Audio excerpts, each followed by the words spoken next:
Hello guys, কেমন আছো তোমরা? এটা ছিল দিওয়ালির দিন। আর সকাল সকালে আমি বেরিয়ে যাচ্ছি অফিসের জন্য। দেখো কটা বাজে, 4:24। এবার আমি তোমাদের আমার লাইফের স্যাড স্টোরি শোনাবো, একটু শুনে নাও মন দিয়ে। আজকে দিওয়ালির দিন, 4টের সময় অফিসে যাচ্ছি।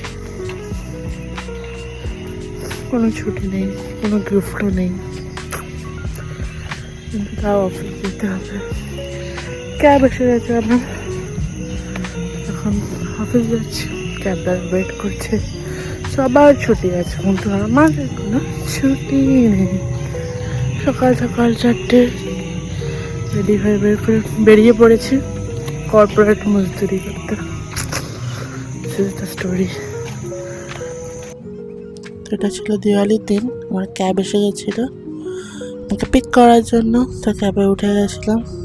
দেখো এখন বাজে 4:31, 20th অক্টোবর, দিওয়ালির দিন, যেখানে সবাই ঘুমাচ্ছে, ছুটি কাটাচ্ছে দিওয়ালির। সেখানে আমি দিওয়ালির লাইট দেখতে দেখতে অফিস যাচ্ছি। আমি আমার অফিসে পৌঁছে গেছি।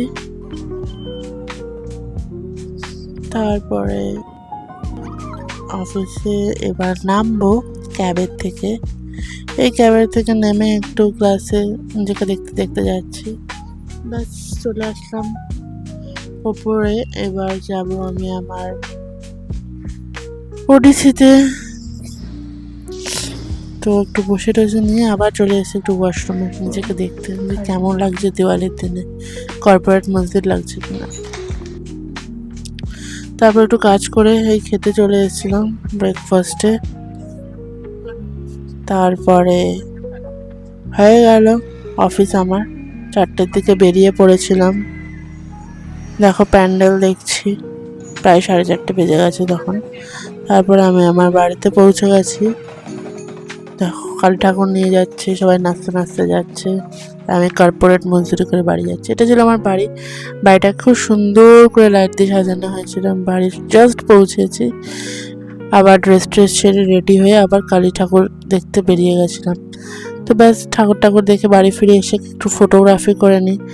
দিওয়ালির দিনে লাইটের মধ্যে ফটো তুলবো না তা কি হয়, একটু অ্যাস্থেটিক ফটো নিয়ে নিলাম।